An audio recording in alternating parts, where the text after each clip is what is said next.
देखो आज की जो वीडियो है ना वो विद्युत धारा से रिलेटेड है कि बोर्ड क्लास मतलब कि बोर्ड के जो एग्जाम में नजदीक आते जा रहे हैं तो सिर्फ हम महत्वपूर्ण टॉपिकों के बारे में ही बात करेंगे। जैसे विद्युत धारा जैसे चैप्टर है तो उसका इंट्रोडक्शन क्या है, विद्युत धारा है क्या।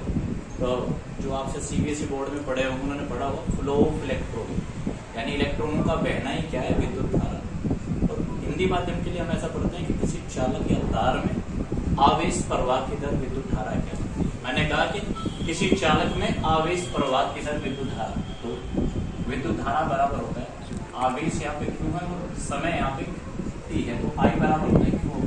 आवेश प्रवाह की दर का है ना, तो दर का मतलब है कि उसके बटे में समय। जहां भी हम दर का जिक्र करेंगे तो वहां हमारा क्या होगा, बटे में समय होगा। अब विद्युत धारा दो प्रकार की होती है, एक तो स्थायी धारा और दूसरी प्रत्यावर्ती धारा। स्थायी धारा के डीसी करंट इससे आप कहते हैं डायरेक्ट करंट। इसका मतलब क्या है, देखिए स्थायी धारा का मतलब है कि वह धारा जिसका मान समय के साथ साथ परिवर्तित ना होता। स्थायी का मतलब क्या, नियत स्थायी, समय के साथ साथ धारा का मान परिवर्तित ना होता, ऐसी धारा कहलाती है स्थायी धारा। और वह धारा जिसका मान समय के साथ साथ बदलता हो, वह धारा जिसका मान समय के साथ साथ बदलता हो। जैसे देखिए जब प्रत्यावर्ती धारा आपने कहीं भी देखी है तो उसका ग्राफ ऐसे देखो, ये तो धारा होगी और ये समय हो गया, तो ये क्या होगा कि समय के साथ साथ बदलेगी ऐसे। और जैसे देखिए एक जैसे यहाँ से अर्ध चक्र में लगा समय t/2 है और ये पूरे चक्र में t, और पूरा चक्र मैंने इसलिए कहा कि आधा तो ये हो गया और आधा ये हो गया, इसे इसके नीचे ठाके रखो तो एक चक्र बन जाएगा। तो एक चक्र में लगा समय कितना है t। तो जैसा ही एक निश्चित समय होगा तो वापस जैसे शुरू हुई वैसे ही शुरू होगी। तो डेफिनेशन इस तरीके की पढ़ने के लिए मिलती है कि वह धारा जिसका मान समय के साथ साथ बदलता हो और एक निश्चित समय के बाद में धारा के मान में पुनरावृत्ति, यानी कि जहां से धारा शुरू हुई वापस से एक निश्चित समय के बाद वहां से ही शुरू होगी, तो ऐसी धारा कहलाती है प्रत्यावर्ती धारा। जहां भी आप इसका जिक्र पढ़ोगे तो फॉर्मूला आपको देखिए 7वां लेसन है प्रत्यावर्ती धारा पे, ये फॉर्मूला वहां पे पढ़ोगे I बराबर I0 sin। अब देखिए टाइम वेस्टिंग ना करते हुए मैं पाठ के अगले टॉपिक पे आता हूँ। जैसे हमारा जो अगला जो टॉपिक है वो है धारा घनत्व। धारा घनत्व होता क्या है, देखिए समझिएगा। ये कहा जाता है कि किसी चालक के एकांक क्षेत्रफल के, किसी चालक या तार के एकांक क्षेत्रफल के लंबवत गुजरने वाली धारा ही क्या कहलाती है, धारा घनत्व कहलाती है। जैसे मैंने कोई चालक दे दिया, कहा इस चालक का जो अनुप्रस्थ काट क्षेत्रफल है वो a है और धारा उसके लंबवत, धारा इस तरीके से I। समझिए अनुप्रस्थ काट क्षेत्रफल का मतलब कैसे, जैसे मैं ये तार मान लूं और जब इसे काटूंगा ना, तो इसे काटूंगा छोटा छोटा हिस्से काटूंगा तो वृत्त कटेगा। तो अनुप्रस्थ काट क्षेत्रफल का मतलब है कि कटने के बाद जो क्षेत्रफल है उसका वो क्या है, a है। और उससे धारा क्या है, लंबवत गुजर रही है। क्षेत्रफल ऐसे है, धारा ऐसे है, तो क्षेत्रफल के धारा क्या है, लंबवत है। तो मैंने कहा कि किसी एकांक क्षेत्रफल के लंबवत गुजरने वाली धारा क्या कहलाती है, धारा घनत्व। तो J बराबर होता है कितनी धारा गुजर रही है, I, और उसके प्रति क्षेत्रफल के लंबवत का है मैंने, तो क्षेत्रफल कहाँ है, बटे में, तो J बराबर होता है I/A। J क्या है, J धारा घनत्व है, सदिश राशि है, वेक्टर फॉर्म में लिख सकते हैं इसे। अगर कहीं धारा लंबवत ना हो, किसी एंगल से हो, जैसे मैंने ऐसा कह दिया कि ये ऐसे प्रवाहित ना होकर ऐसे प्रवाहित हो रही है, तो यहाँ पे थीटा कोण से हो गया, लंबवत नहीं, किसी एंगल से धारा प्रवाहित है, तो वहां आप जो क्षेत्रफल का घटक लोगे वहां पर a cos थीटा लोगे। यानी कि जो फॉर्मूला है J बराबर I/A, तो यहाँ पे लोगे cos theta, a cos theta. अधिकांश क्या होता है कि धारा घनत्व से जब भी पूछता है तो छोटा सा सवाल पूछा जाता है, धारा घनत्व का मात्रक क्या है। तो मात्रक देखिए, धारा एम्पियर में मापी जाती है और क्षेत्रफल मीटर स्क्वायर में, तो उसका जो मात्रक होता है वो होता है एम्पियर प्रति मीटर स्क्वायर। देखिए अब उसके बाद देखिए आगे बढ़ते हैं। अब क्या है, देखिए अगला जो हमारा टॉपिक बनता है वो अनुगमन वेग या अपवहन वेग। अब अपवहन वेग दो तरीके से परिभाषित किया जा सकता है, दो तरीके से आप उसकी परिभाषा दे सकते हो। एक तो तब जब किसी तार के साथ बैटरी जुड़ी हुई हो, और एक तब जब तार से कोई भी बैटरी ना जुड़ी हो। चलो मैं पहले ये बता देता हूं कि अगर बैटरी ना जुड़ी हो तो क्या हो रहा होगा। सोचिए कोई चालक है, कोई तार है, इससे बैटरी नहीं जुड़ी हुई, तब क्या हो रहा होगा कि इलेक्ट्रॉन, ये माना जाता है कि जब बैटरी नहीं जुड़ी होती तो इलेक्ट्रॉन जिस अनिश्चित वेग या अनियमित वेग से एक गतिशील होते हैं, जब किसी चालक से अनियमित वेग से इलेक्ट्रॉन गतिशील होंगे तो वह इलेक्ट्रॉनों का वेग क्या कहलाएगा, अनुगमन वेग या अपवहन वेग कहलाएगा। उस स्थिति में अनुगमन वेग का जो मान, जो बढ़िया राइटर के रूप में उसमें दिखाया रहता है, अनुगमन वेग को वीडी से प्रदर्शित करता है और उसका मान होता है 10⁻⁴ मीटर प्रति सेकंड, लगभग होगा ये मान, जब बैटरी नहीं जुड़ी है। अब जब किसी चालक से बैटरी जुड़ी हो, समझिए जब किसी चालक से आप बैटरी जोड़ रहे हो, ये मैंने चालक मान ली और इससे बैटरी जोड़ दी, इससे बैटरी में क्या होगा, एक तो धन सिरा होगा, एक ऋण सिरा होगा। धन सिरा जो होता है वो एनोड का काम करता है, ऋण सिरा होता है वो कैथोड का काम करता है। इलेक्ट्रॉन कहाँ रहते होंगे, ऋण सिरे पे रहते होंगे, इलेक्ट्रॉन खुद भी ऋण है। जैसे आपने बैटरी जोड़ी तब क्या होगा कि कैथोड से इलेक्ट्रॉन एनोड की ओर गतिशील हो, यानी ऋण सिरे से धन सिरे की ओर। तो आप ऐसा कह सकते हो, जब किसी परिपथ में बैटरी संयोजित हो तो इलेक्ट्रॉनों का वह निश्चित वेग जिससे इलेक्ट्रॉन कैथोड से एनोड की ओर गतिमान होता है, अनुगमन वेग कहलाता है, अपवहन वेग कहलाता है। फिर देखिए और भी इससे कुछ छोटी छोटी परिभाषाएं इससे रिलेट करते हैं, जैसे श्रांति काल, श्रांति काल कह लो या किसी किताब में मिले विश्रांति काल, दोनों का सेंस एक ही है। श्रांति काल क्या है, देखिए कि इलेक्ट्रॉनों के किन्हीं दो इलेक्ट्रॉनों के बीच में क्रमागत टक्कर के बीच लगा समय। क्रमागत का मतलब क्रम से, जैसे एक के बाद दो, दो के बाद तीन, जैसे पहला इलेक्ट्रॉन दूसरे से टकराए फिर दूसरा तीसरे से, क्रम से। ऐसा नहीं कि पहला 5वें से और 5वां फिर 11वें से, ये क्रमागत नहीं होती। इन्हीं दो इलेक्ट्रॉनों की क्रमागत टक्कर के बीच लगा समय क्या कहलाएगा, श्रांति काल कहलाएगा। इसे टो से रिप्रेजेंट किया जाता है, टो से। अगर आपसे कोई कहता है कि अनुगमन वेग होता है किसके बराबर है, तो आपको पता है वेग बराबर होता है विस्थापन बटे समय, लेकिन हम यहाँ विस्थापन नहीं, दो इलेक्ट्रॉनों के बीच की दूरी को देखेंगे। मैंने कहा कि इलेक्ट्रॉनों की क्रमागत टक्कर के बीच लगा समय, तो पहले तो विस्थापन की जगह क्या होगा, दो क्रमागत इलेक्ट्रॉनों के बीच की दूरी, और दो क्रमागत इलेक्ट्रॉनों के बीच की जो दूरी होती है ना, वो दूरी नहीं होती, माध्यम मुक्त पथ कहते हैं उसे, लैम्डा से प्रदर्शित करते हैं। दो क्रमागत इलेक्ट्रॉनों के बीच की जो दूरी होती है उसे माध्यम मुक्त पथ कहते हैं, उसे लैम्डा से प्रदर्शित करते हैं। भाई विस्थापन की जगह तो माध्यम मुक्त पथ हो गया और समय की जगह हो गया श्रांति काल। अनुगमन वेग का मात्रक भी मीटर प्रति सेकंड होता है। कभी कभी बच्चों से पूछ लिया तो टीचर आ जाता है, वो तो कहता है कि अनुगमन वेग का मात्रक बताओ या उसकी विमा बताओ, तो बच्चा कंफ्यूज हो जाता है उस स्थिति में कि वेग तो पढ़ा है, अनुगमन वेग क्या, तो अनुगमन वेग भी वेग ही है, तो इसका भी मात्रक क्या होता है, मीटर प्रति सेकंड। देखिए आगे आते हुए मैं आगे चल रहा हूँ थोड़ा सा। अगला जो टॉपिक बनता है आपका वो बनता है कि किसी चालक में अनुगमन वेग तथा धारा के बीच में संबंध। किसी चालक में अनुगमन वेग तथा धारा के बीच में संबंध। कभी कभी ऐसा पूछ ले, अपवहन वेग तथा धारा के बीच संबंध। तो देखिए बहुत ही आसान है, मैं समझाता हूँ आपको। मान लीजिए अब आप कोई चालक, माना कोई चालक है जिसमें t समय में क्यों आवेश प्रवाहित किया जा रहा है। मैंने कहा कि कोई चालक है, मैंने कह दिया कि कोई चालक है, यही बना दिया ऐसे। इसमें t समय में क्यों आवेश प्रवाहित किया जा रहा है, तो विद्युत धारा की डेफिनेशन क्या हो जाएगी, आवेश बटे समय में कितने आवेश को प्रवाहित कर रहा हूं, क्यों, और कितने समय में कर रहा हूं, t। तो पहली समीकरण होगी I बराबर Q/T। अब समझिए, मैं कहता हूं कि इस चालक में जो इलेक्ट्रॉनों की जो संख्या है ना, मुक्त इलेक्ट्रॉन है वे n प्रवाहित है। मुक्त इलेक्ट्रॉन जो है, ऐसे जो मुक्त इलेक्ट्रॉन है, देखो मैंने इधर कैथोड लगाना पड़ेगा क्योंकि माइनस से प्लस की ओर हुआ, तो इधर कैथोड एनोड बना दिया। इलेक्ट्रॉन ऐसे चल रहा है,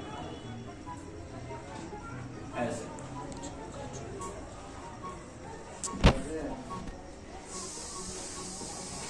क्या कह रहा हूं सुनिए, मैंने कहा कि किसी चालक में ना इलेक्ट्रॉनों की संख्या n है और चालक का क्षेत्रफल a। अब देखिए, जब भी आप स्कूल में या क्लास में सीटिंग व्यवस्था होती है तो किस तरीके से होती है। सबसे पहले कोई भी स्कूल मैनेजमेंट होता है वो देखता है कि क्लास का क्षेत्रफल कितना है, फिर देखता है कि एक बच्चा कितना क्षेत्रफल लेगा, फिर देखता है कि बच्चों की संख्या कितनी है, समझ रहे हो ना। फिर साथ के साथ वो देखेगा कि एक बच्चे का कितनी जगह ले रहा है, समझिए इस चीज को। तो कुल जो चालक पर जो आवेश होगा ना, वो कुल आवेश होगा कि चालक में कितने इलेक्ट्रॉनों की संख्या है। मैंने कहा चालक में इलेक्ट्रॉनों की संख्या है। अब एक इलेक्ट्रॉन पर चार्ज कितना होता है, E। इलेक्ट्रॉन का भी तो देखा, जैसे भाई बच्चे कितने हैं और एक बच्चा कितनी जगह घेर रहा है, तो इसी तरीके से इलेक्ट्रॉनों की संख्या और एक इलेक्ट्रॉन पर आवेश, साथ के साथ चालक का क्षेत्रफल कितनी, जैसे मैंने उदाहरण दिया था कि क्लास का क्षेत्रफल कितना है, तो चालक का क्षेत्रफल कितना है। और वे जो इलेक्ट्रॉन हैं वे किस अनुगमन वेग से गतिशील है, किस वेग से, तो मैंने कह दिया कि अनुगमन वेग v से गतिशील है। साथ के साथ क्या, कितने समय में, स्कूल में भी तो टाइम टेबल होता है कि इतने समय बाद पहले लड़कियों को, जहां कहीं ज्यादा भीड़ भाड़ होती है, ज्यादा बड़ा स्कूल संख्या ज्यादा होती है, तो लड़कियों को पहले छोड़ देते, लड़कों को बाद में। तो उसी तरीके से क्या टाइम भी अज्यूम करते हैं, तो हम यहाँ क्या ले रहे हैं, टाइम भी ले रहे हैं साथ के साथ। समझिए मैंने क्या कहा कि किसी चालक में मुक्त इलेक्ट्रॉनों की संख्या n मान ली और एक इलेक्ट्रॉन पर आवेश कितना मान लिया, E, और चालक का क्षेत्रफल क्या, A, और चालक का अनुगमन वेग क्या, Vd, और समय क्या, T। ये कुल आवेश इतना हो गया। अब ये समीकरण 2 मान लो, मुझे क्या काम करना है, समीकरण 1 में Q का मान यहां रख देना है, ये वाला NEADVD यहां पे रख देना, तो ये I बराबर हो जाएगा NEAVDT, और ये तो Q का मान हो गया, बटे में T है भाई, T यहां आ गया, T से T कैंसिल, तो I बराबर हो गया NEAVD। ये जो आप जो संबंध देख रहे हो ना, ये संबंध धारा तथा अनुगमन वेग में संबंध है। अगर आपसे यहीं से कह दे कि धारा घनत्व में संबंध बताओ, अनुगमन वेग के आधार पर धारा घनत्व में संबंध बताओ, तो अभी मैंने क्या पढ़ाया था आपको, थोड़ी देर पहले मैंने जिक्र करा था कि J जो होता है वो होता है I/K। तो आप यहाँ I का ये वाला जो मान है ना, यहाँ रख दीजिए, तो J बराबर हो जाएगा NEAVD और बटे में A, ठीक है बेटे, A से A कैंसिल, तो J बराबर NEVD। ये दो संबंध आपने पढ़े, एक तो क्या है अनुगमन वेग तथा धारा में संबंध, और दूसरा संबंध जो है वो धारा घनत्व और अनुगमन वेग में संबंध। चलिए मैं बात कर रहा हूँ, बहुत इंपॉर्टेंट है। देखिए अगला जो टॉपिक है वो है कि अनुगमन वेग के आधार पर ओम के नियम की व्याख्या। बस आप इसके स्टेप्स देखते चलिए कि हमें करना क्या है, ये डेरिवेशन होगा कैसे। जैसे अभी हमने देखा कि ये संबंध उठाया था कि धारा और अनुगमन वेग में ये संबंध आया, ये संबंध याद रखिए क्योंकि ये यहीं से शुरू होगा। मैंने क्या काम करा, अभी हमने पढ़ा था। अब हमारा जो टॉपिक है ना वो अनुगमन वेग के आधार पर ओम के नियम की व्याख्या, बहुत ही खास है, महत्वपूर्ण टॉपिक है, ध्यान दीजिएगा। अभी हमने जो पढ़ा था ना अनुगमन वेग के आधार पर, हमने अनुगमन वेग तथा धारा में संबंध पढ़ा था। धारा और अनुगमन वेग में संबंध क्या था, अभी पढ़ा था I बराबर NEAVD। अब देखिए अगर आपको ये संबंध, आपको कुछ नहीं करना है, इस संबंध में हम जो भी डेरिवेशन करेंगे, हम क्या करेंगे, पूरे डेरिवेशन में VD का मान निकालेंगे, VD का मान निकालेंगे और यहाँ पे रख देंगे। जैसे मैंने समीकरण मास किया, समीकरण 1 मास किया जी सर। तो मेरा मेन पर्पस ये है, ध्यान दीजिए कि अनुगमन वेग और धारा में जो संबंध आया है, जैसे I बराबर NEAVD, तो मैं VD का मान निकालूंगा और समीकरण 1 में रख दूंगा, तो हमारे सूत्र की उत्पत्ति अपने आप हो जाएगी। ध्यान दीजिए। अब मैंने कहा कि जिस चालक में इलेक्ट्रॉन घूम रहे हैं, सोचिए जिस चालक में इलेक्ट्रॉन गतिशील है, उस समय इलेक्ट्रॉन पर लगने वाला बल F मान लिया मैंने, विद्युत बल जो लग रहा है ना उस पर वो F मान लिया। अभी आपने संबंध पढ़ा होगा विद्युत क्षेत्र और विद्युत बल में संबंध है, E बराबर होता है F/Q। यहाँ आवेश, और मैं बात कर रहा हूँ इलेक्ट्रॉनों, तो यहाँ F/Q, यहाँ Q इधर क्या है, भाग में इधर आएगा, तो गुणा में, तो F बराबर क्या हो जाएगा, Q। तो आप वो जो लगने वाला जो बल निकल के आएगा वो Q की जगह आप इलेक्ट्रॉन ले रहे हो तो यहाँ पे हो जाएगा E। ये स्मॉल जो T है वो इलेक्ट्रॉन है। अब समझिए साथ के साथ हमें ये भी पता है कि चूंकि क्षेत्र तथा विद्युत विभव में एक संबंध है, विभव में संबंध।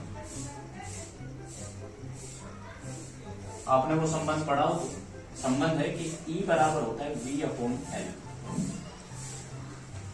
E बराबर होता है, हाँ, तो आपने संबंध पढ़ा होगा E बराबर V/L।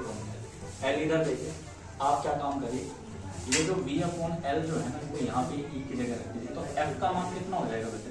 ये हो जाएगा E, और ये कैपिटल E की जगह हो जाएगा V/L, तो ये हो जाएगा F का मान EV/L। मैं ये सब कुछ क्या कर रहा हूँ, मुझे कैसे भी निकाल के अनुगमन वेग चाहिए। अब समझिए, अनुगमन वेग निकालने के लिए मैंने F निकाल लिया है, E बराबर V/L। अभी तुमने पढ़ा होगा, ये 9वीं 10वीं से पढ़ते आने के, जो बल जो होता है वो बल बराबर होता है द्रव्यमान गुणा त्वरण, ma, मास इनटू एक्सेलरेशन। अब मुझे त्वरण चाहिए तो मैं क्या काम करूंगा, m को इधर भाग में भेज दूंगा, a बराबर हो जाएगा F की वैल्यू क्या आ गई है मेरी, EV/L होगी, तो मैं उसे यहाँ रख देता हूँ।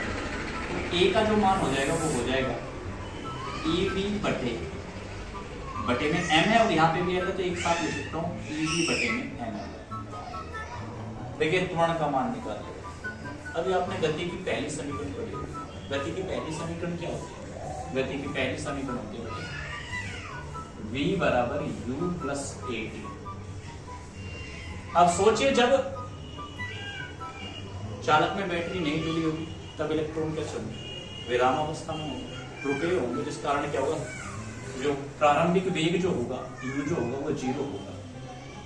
अब मैंने कह दिया कि जैसे ही परिपथ में बैटरी जुड़ी तो अंतिम वेग जो है ना वो अनुगमन वेग में चेंज हो गया, और जो समय है ना वो समय ना होके समय की जगह हो गया शांतिकाल। तो गति की समीकरण में आप क्या काम करोगे, प्रारंभिक वेग तो क्या ले लिया, 0 हो गया, अनुगमन वेग क्या हो गया, तो सॉरी अंतिम वेग क्या होगा, VD है, तो अनुगम अंतिम वेग की जगह VD, A की जगह A और T की जगह टो। तो आपने ये जो A का जो मान निकाला था ना EV/ml, यहाँ पे रख दीजिए, यहाँ पे तो ये VD का जो मान आ गया वो हो गया EV/में ml और क्या टो। अब मैंने आपको बताया था कि मुझे कुछ नहीं करना पूरे डेरिवेशन में, अनुगमन वेग में जो धारा में जो संबंध आया था उसमें बस मुझे यहाँ पे VD का मान रखना है, वो VD का मान निकाल चुका हूँ मैं, ये आ गया।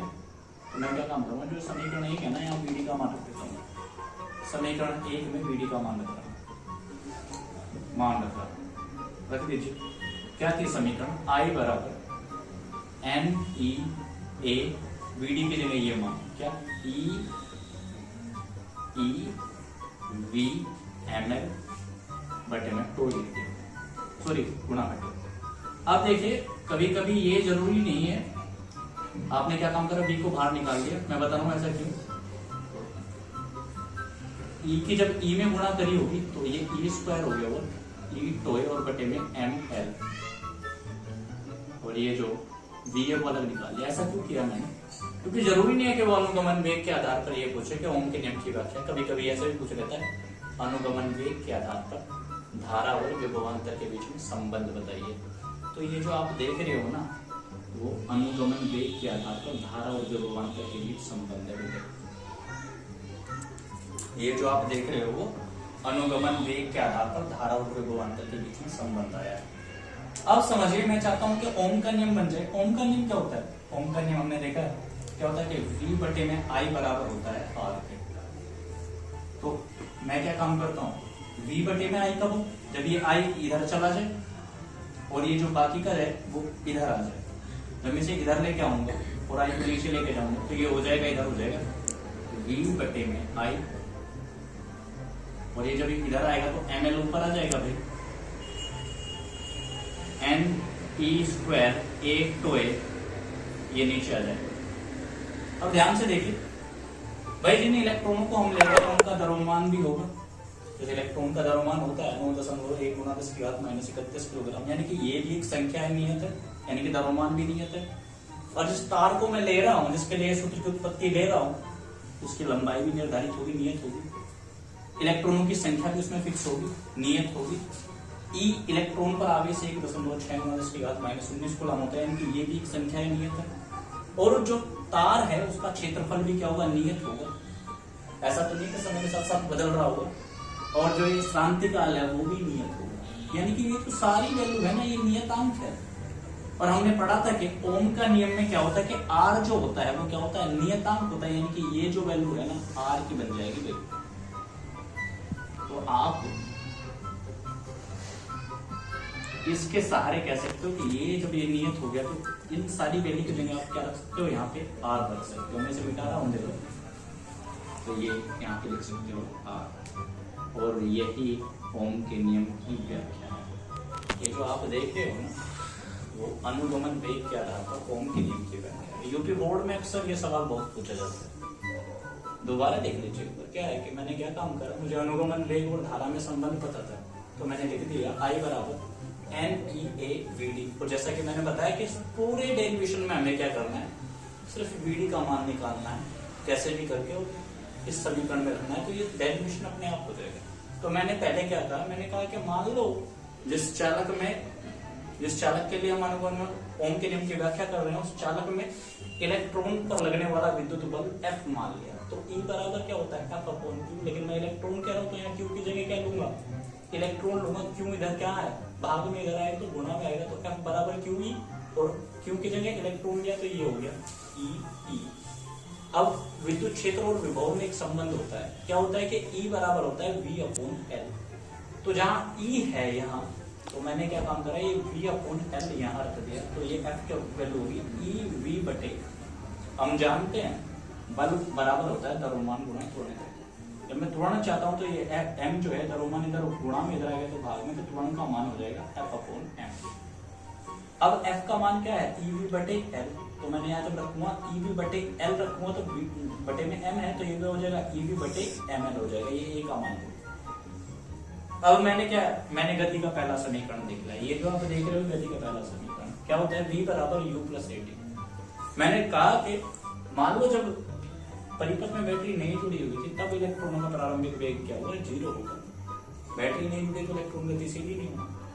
और मान लिया कि उसका इलेक्ट्रॉनों का अंतिम वेग अनुगमन वेग हो गया, जो समय है वो क्रांतिकाल हो गया। तो इसमें क्या करा, गति के समीकरण में मैंने ये मान रख दिया, तो 0 हो गया भाई, तो है ही नहीं है। A की जगह A और T की जगह क्या हो गया 2A। A का मान हमने अभी निकाला था EV/ml, तो यहाँ पे EV/ml के साथ 2A जुड़ गया। समीकरण 1 में जब मान रखेंगे तो ये हो गया, यहाँ समीकरण 1 A के रखा तो क्या हो गया NEA/VD का मान यहाँ रख दिया। E की E में गुणा हुई तो बटे E² हो गया। मैंने भी अलग इसलिए ले लिया क्योंकि अधिकांश कई बार पूछ चुका है वो कि अनुगमन वेग के आधार पर धारा और विभवांतर में संबंध स्थापित कीजिए। अब आगे क्या काम करा, आगे के लिए ये करा कि ये जो I है ये तो बटे में भेज दिया और ये जो वैल्यू इधर भेज दी। जब I बटे में गया तो V/I हो गया। ये जो MLNA² है वो तो वो क्या है, नियतांक है, कांस्टेंट वैल्यू, तो वहां पे R रख दिया। तो जब R रखेंगे V/I बराबर R। आपके लिए उपयोगी होगी और महत्वपूर्ण भी होगी, पूरे ध्यान से पढ़े।